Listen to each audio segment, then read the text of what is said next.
मी पोलिसांना त्या ठिकाणी आयुक्तांना विचारलं की ही परवानगी का दिली नाही, कारण कोणीही मोर्चाला परवानगी मागितली तर आपण परवानगी देतो. मला आयुक्तांनी त्या ठिकाणी सांगितलं की त्यांच्याशी रूटच्या संदर्भात चर्चा सुरू होती, परंतु ते जाणीवपूर्वक अशा प्रकारचा रूट मागत होते की ज्यातनं कुठेतरी संघर्ष होईल. आणि पोलिसांचं म्हणणं असंही होतं की या संदर्भात काही लोकांच्या संदर्भात त्यांच्याकडे काही इनपुट्स आले होते की त्यांना त्या ठिकाणी वेगळ्या प्रकारची काही कारवाई करायची आहे. आणि म्हणून पोलिसांनी त्यांना एवढं सांगितलं होतं की जो नेहमी रूट असतो मोर्चाचा तो रूट तुम्ही घ्या, अशा प्रकारचा रूट घेऊ नका. पण त्यांनी त्याला नकार दिला. त्यांनी सांगितलं आम्ही हाच रूट घेणार, दुसऱ्या रूटवर आम्ही काही जाणार नाही. म्हणून पोलिसांनी ती परवानगी नाकारली असं मला आत्ताच सीपींनी सांगितलेलं आहे. तथापि जर मनसेच काय कोणालाही मोर्चा काढायचा असेल आणि परवानगी हवी असेल तर ती परवानगी मिळेल. मात्र आम्हाला इथेच काढायचा आहे, असाच काढायचा आहे, अशा प्रकारे कायदा आणि सुव्यवस्था बिघडवण्याकरता जर जाणीवपूर्वक प्रयत्न झाला तर ते योग्य नाहीये. शेवटी आपल्याला सगळ्यांना एकाच राज्यामध्ये एकत्रितपणे राहायचं आहे, आपल्या राज्याच्या विकासाचा विचार करायचा आहे. त्यामुळे योग्य रूट देऊन त्यांनी जर परवानगी मागितली तर ती परवानगी कधीही मिळेल, आजही मिळेल, उद्याही मिळेल. असं आहे तेही मी विचारलं. त्याच्यावर सीपींनी मला सांगितलेलं आहे की जो रूट दिला त्या रूटवर जुना मोर्चा निघाला. त्यांनी कुठल्याही रूटचा आग्रह केला नाही. यांनी स्पेसिफिक अशा रूटचा आग्रह केला की जिथे मोर्चा काढणं कठीण आहे.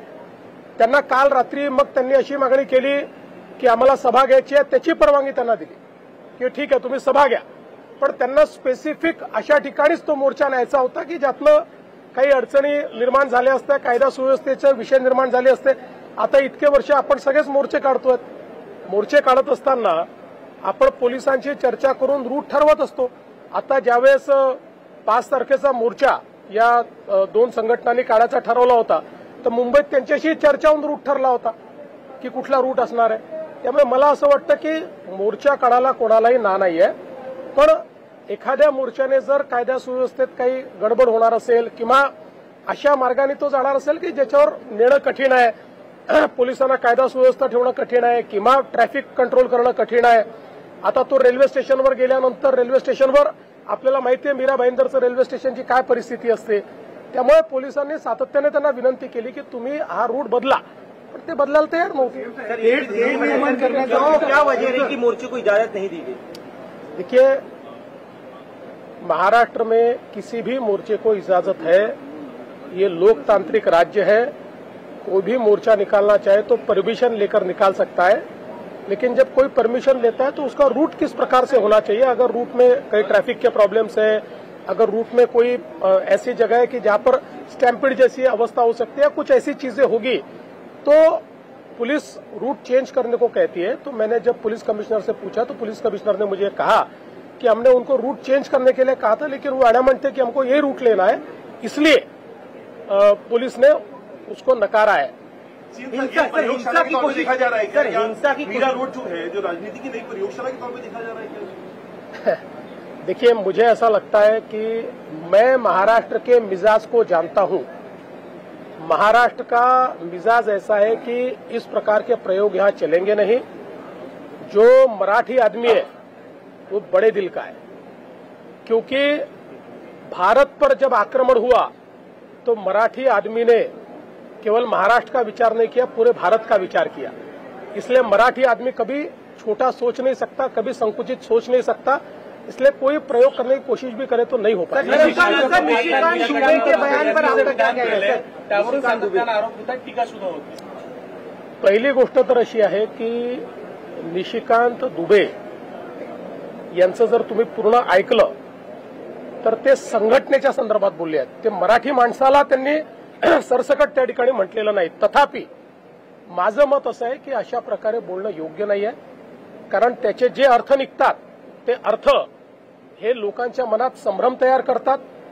मी पुन्हा एकदा सांगतो की मराठी माणसाचं ऐतिहासिक योगदान या महाराष्ट्रामध्ये प्रचंड मोठा आहे आणि आपल्याला कल्पना आहे की ज्यावेळी परकीय आक्रमकांनी या भारताची संस्कृती संपवण्याचा प्रयत्न केला होता त्यावेळेस ती जिवंत ठेवण्याचं काम हे छत्रपती शिवरायांनी केलं, छत्रपती संभाजी महाराजांनी केलं आणि त्यानंतर मराठ्यांनी संपूर्ण भारतामध्ये त्या ठिकाणी आपली संस्कृती जिवंत ठेवण्याकरता परकीय आक्रमकांच्या विरुद्ध लढाई केली. आपल्याला माहिती आहे की पानिपतची लढाई देखील मराठे जे लढले होते, अहमदशाह अब्दालींनी त्यांना स्पष्टपणे तहाचं पत्र दिलं होतं की मला जो पाकिस्तानमध्ये आता पंजाब आहे तो पंजाब पासनं पेशावरपर्यंत हा मुलूक आम्हाला देऊन टाका, बलुचिस्तान आम्हाला देऊन टाका आणि उर्वरित भारत हा मराठ्यांचा असं आम्ही मान्य करू. पण मराठ्यांनी ते मान्य केलं नाही. मराठे तोही मुलूक अखंड भारत वाचवण्याकरता त्या ठिकाणी पानिपतच्या लढाईला गेले होते.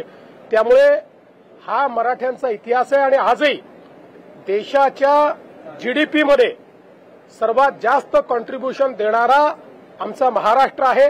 त्यामुळे मला असं वाटतं की महाराष्ट्र आणि मराठी माणसाचं कॉन्ट्रीब्युशन या देशाच्या इतिहासामध्ये आणि या देशाच्या वर्तमानामध्ये कोणीच नाकारू शकत नाही आणि जर कोणी नाकारत असेल तर ते अत्यंत चुकीचं आहे.